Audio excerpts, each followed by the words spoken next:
Right, I choose you!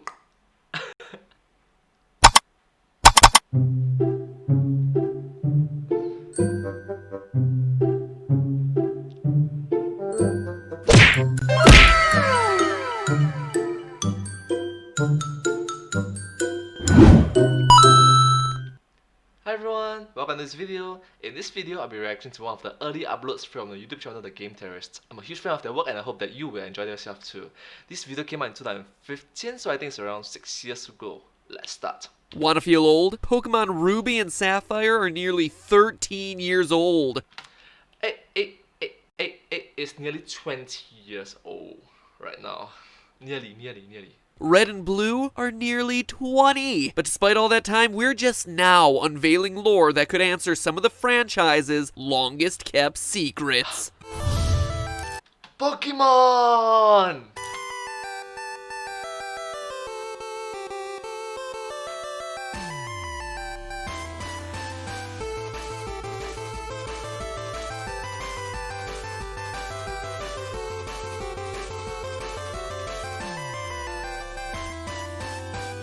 Hello Internet, welcome to Game Theory, where I'm not gonna write you a love song, I'm gonna write you a theory that has a chancey of not being too far-fetched. Sorry, enough puns. I'll keep my big mouth shut. This opening joke was really unacceptable. You still here after that terrible opening? Yeah, great! I'm still here. I love the puns. It makes you think. It really makes you think. Great, thanks for sticking around. Pokemon! I don't know what it is, but all of you out there just can't get enough of these little guys. And at first I was ready to gloss over the release of the newest installments, Omega Ruby and Alpha Sapphire, as just shameless re-release cash grabs of the original Game Boy Advance games, which, let's be honest, they are. But what I didn't expect were these games including new bits of post-game content that would rock the foundations of the Pokemon world. And after copious amounts of therapy in the intervening years since my last Pokemon's video, I figured it was time to dip my toe back in the Pika pool for a theory that's sure to put the greasiest orb on your origin form Giratina, if you know what I mean. Ah! I got what you mean. Yes, I did.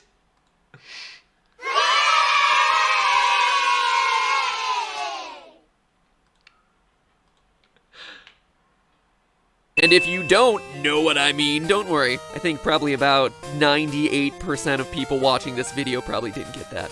I don't either, honestly. I just say these things. So this earth-shattering bit of post-game content is known as the Delta episode, and be wary as there be spoilers ahead. Basically, you team up with an all-new trainer named Zinnia, last in her line of ancient Pokemon dragon worshippers, to save the world from an asteroid on a collision course with the planet. Along the way, you encounter the mysterious alien Pokemon Deoxys, and the all-new Mega-Evolved form of Rayquaza. And yes, for those of you not keeping up with the series, there are now Mega Evolutions, which are powered by the bond between trainer and Pokemon. And if you're thinking that sounds a lot like Digimon, then you're thinking something everyone else realized back in 1999. But here's why I'm doing my 8th video on the franchise, outside of the fact that you guys requested it. I believe the Delta episode has given us a key to finally answering some of your longest-held questions about the series, and also gives rise to a whole new line of questions regarding the nature of the two different versions of each generation. You know, Red and Blue, Gold and Silver, Ruby and Sapphire, and so on. What if it's not just a ploy to convince you to buy 2 games when you should only really need to buy 1? Well, obviously it is a ploy to get you to buy 2 games, but I'm talking about from a lore perspective here. What if there's an in-game reason the 2 versions are similar yet different? Hold on to your Pokeballs, Aroma Lady, because these games are set in different dimensions. You didn't mishear me. I said dimensions, as in different planes of existence. Let me explain.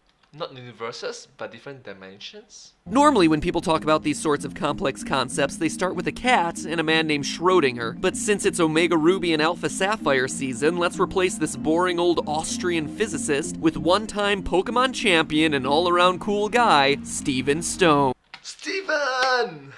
And instead of a lame, non-powered cat, let's replace it with this cat-like Pokemon, Skitty. Wait a minute, Skitty? Like kitty, but with an S in front. And it's a cat. Oh my gosh. Well played, Game Freak. Well played. Anyway, let's talk about the classic quantum physics thought experiment, Stephen Stone's Skitty. Try saying that one 3 times fast. Alright, I'm gonna try it. Stephen Stone's Skitty, sorry. One more time. Stephen Stone's my gosh, never mind. Stephen Stone's Skitty. Stephen Stone's blah blah blah blah blah. It's time to get metaphysical. First, imagine that Stephen Stone is standing there in the Pokemon Stadium, and that his weird little Skitty is just sitting there inside a Pokeball on his belt. Next, imagine that unbeknownst to both of them, the Pokeball Skitty's sitting in has faulty wiring, which could possibly result in the Skitty being dead. Oh, poor little guy. Now, this is where it starts to get weird, because quantum physics is just bizarre. Imagine that while Skitty lies unobserved within the Pokeball, that actually means he's in a super state of being both alive and dead at the same time. Because we don't know which he is until the moment Stephen Stone says, "I choose you," the Pokeball opens and we get our answer to the question. Now, you quantum physicists in the room might be asking yourself, how can Skitty possibly be in 2 states at once? And then how can they collapse into one? And what determines which one he assumes? Well, my little would-be Pokemon masters, the truth is, no one really knows for sure. But there are a few commonly discussed theories. String theories! Thanks for observing. No? Little science joke?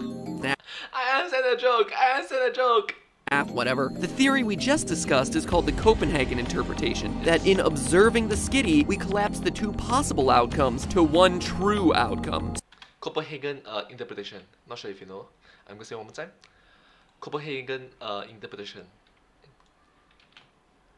Skitty being either alive or dead. But another theory is that that collapse never happens, that there is a universe for each possibility, one where Skitty pops out and is alive, and another where it's sadly a bit more than fainted. This is known as the many worlds interpretation. And if you're a true loyal theorist, you might remember this episode I did, yikes, a little over 2 years ago, about how the Zelda timeline is wrong, where I explained that every situation with multiple outcomes creates an entirely new parallel universe.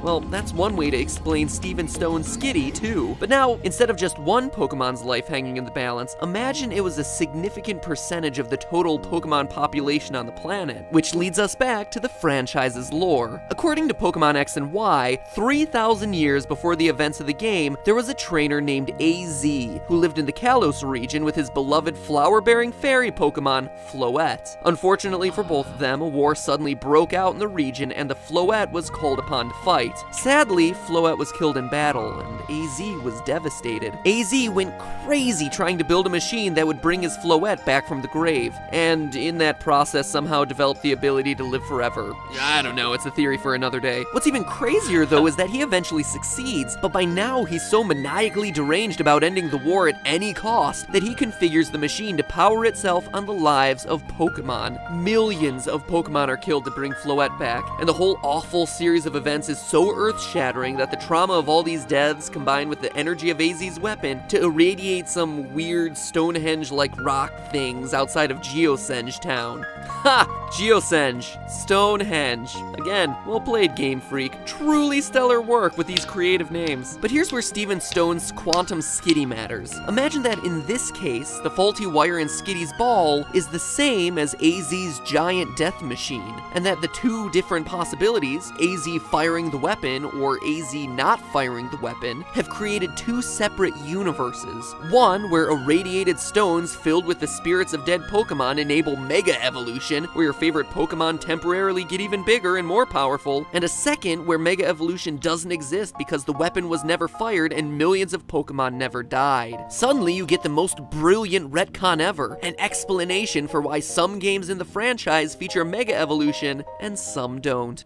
Now, I would be skeptical too. I mean, this is way too complicated for a kid's game, except that it isn't. The games actually support this theory. Fast forward to Omega Ruby or Alpha Sapphire during the Delta episode. In case you missed it the first time because you were still trying to figure out that super esoteric Giratina joke, an asteroid 6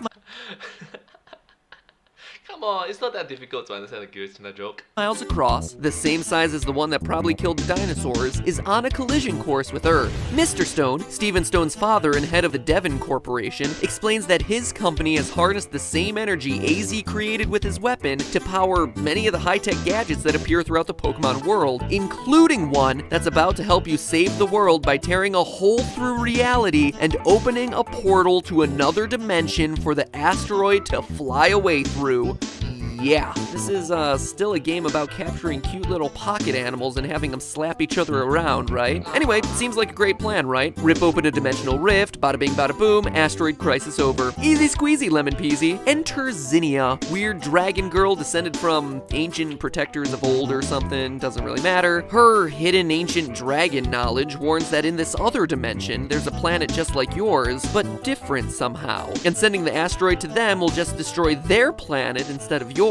Here's some quotes. That is an impressive machine. Snap your fingers, the asteroid vanishes, and we all live happily ever after? Ha. Indeed. It's like that former champ said, this thing is the best hope we have of saving this planet and Well, of course, saving the planet is important, of course. everything on it. But you know, it could also be the worst tragedy imaginable for some other world and everything on it. My people know it. From generation to generation, we pass along the lore about the distortions in the world born by the mega evolution mechanism, and about the existence of another world, which we have long observed to be just like this one, and yet not the same. That's right, a Hoenn region that's almost exactly like this one we live in, filled with Pokemon and people like us. A world where maybe the evolution of Pokemon took a slightly different path, where mega evolution is unknown. A world where that war 3,000 years ago never happened. A world where the ultimate weapon was never even built. End quote. This is pretty heavy stuff. It's also stuff that seems to imply that our mega evolution theory is correct. The 3DS Pokemon games, Pokemon X and Y, and Pokemon Omega Ruby and Alpha Sapphire, are set on a different timeline, a different dimension than the other games in the series, which also rather conveniently explains why mega evolution never existed as a gameplay feature until now. Using the many worlds interpretation, Game Freak has created the ultimate retcon. And while that's pretty impressive in its own right, I know you, and I know you're still not quite satisfied because that's not what I originally More, not satisfied. More, not satisfied. set out to prove. So how does this translate to the different versions being set in alternate dimensions? Well, look at what we've learned. In the world of Pokemon, the many worlds theory seems to be a fact. Different versions of reality are definitely created whenever events have multiple possible outcomes, leaving a bunch of really similar universes to float around in the ether, with little differences between them, like, say, which Pokemon are available on any given route, or maybe which legendary Pokemon the criminal syndicate has chosen to be a part of their master plan, or the name of Professor Oak's human turd of a grandson. All different universes, differentiated by different titles. But we can take it one step further. That rift-creating device had a name. It was called, get this, a link cable. And while the opening of this episode may have made me feel like Father Time, I'm sure at least some of you out there watching in the audience can remember, or at least have Wait, so you didn't just have a Wi-Fi router installed in your head? heard about a time before wireless communications technology, when us Pokemon fans had to buy a device that would physically link our Game Boys together when we wanted to battle or trade. A device that was called a link cable. Why is this a big deal? Well, we can extrapolate that not only are red and blue, gold and silver, and so on different tellings of the same basic story set in parallel universes, but that in fact each copy of each game is in fact its own universe too, and that these link cables actually physically connect them via rifts in time and space. Want to trade or battle with a friend? Well, doing that spreads new Pokemon from one dimension to the next. And that's not even where it ends. There's even a scientist in the game who explains that the Devon Corporation casually uses this technology all the time in devices that people use every day. He only mentions those overused warp panels, but think about all the different bizarre things this could explain. I mean, this is a civilization that can travel through any possible reality. What else could you do? Well, how about impossible subtle references to real-world pop culture, like when Ash references the Minnesota Vikings in the Pokemon movie. I didn't know Vikings still existed! They mostly live in Minnesota! Maybe he really has heard of them. How about PC and Pokeball technology? Well, shoot, if we can just rip holes in time and space, what if these devices use pocket dimensions? What if that's the real reason they're called pocket monsters in the first place? It might even explain... So it's like, so what you're trying to say is pocket dimensions because of pocket monsters, which thus Pokemon.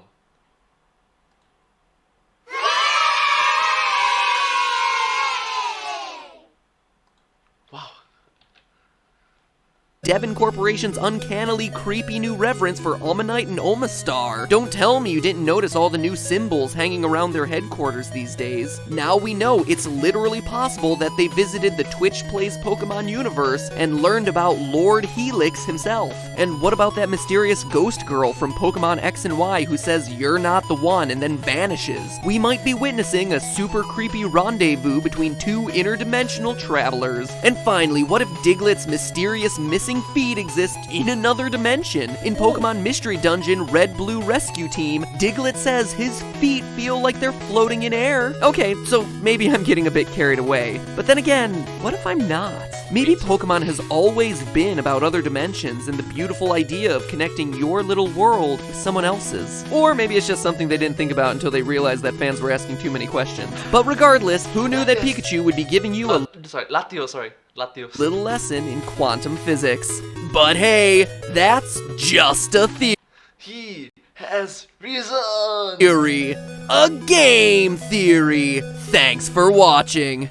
Let's cut to the chase. You like snacks? I like snacks. You like free things? I like free things. Get the best of all worlds by clicking the link in the description or typing in naturebox.com/MattPad into the address bar and get yourself some free food sent directly to your door via the NatureBox delivery service. This month I'm dining on chocolate banana chips, coconut date energy bites for those late night game theory sessions, and dark cocoa nom noms, which are so named because when you eat them you go nom nom nom nom nom. Like Pac-Man, but eating dark cocoa instead of weird white pellet things. Let this be the universe where you get to indulge in some free snacks delivered directly to your door, and let that other universe you just remain hungry and sad that he didn't click the link in the description. Now, if you'll excuse me, I need to do research on a game that isn't as complicated as Pokemon. I wonder how Metal Gear Solid is doing these days. Metal Gear Solid. Alright. Thank you so much for watching this video. I hope that you enjoyed this video as much as I do. If you did enjoy yourself, please consider to like, share, and subscribe to my channel and comment down below if you have anything to share with us. The video that I just reacted to came from the YouTube channel The Game Theorists. The people in the channel is awesome. Yeah, thank you so much, and see you next time. Yeah, please remember to show support and appreciation to their work. And but remember, that's just a theory, a game theory. Thanks for watching.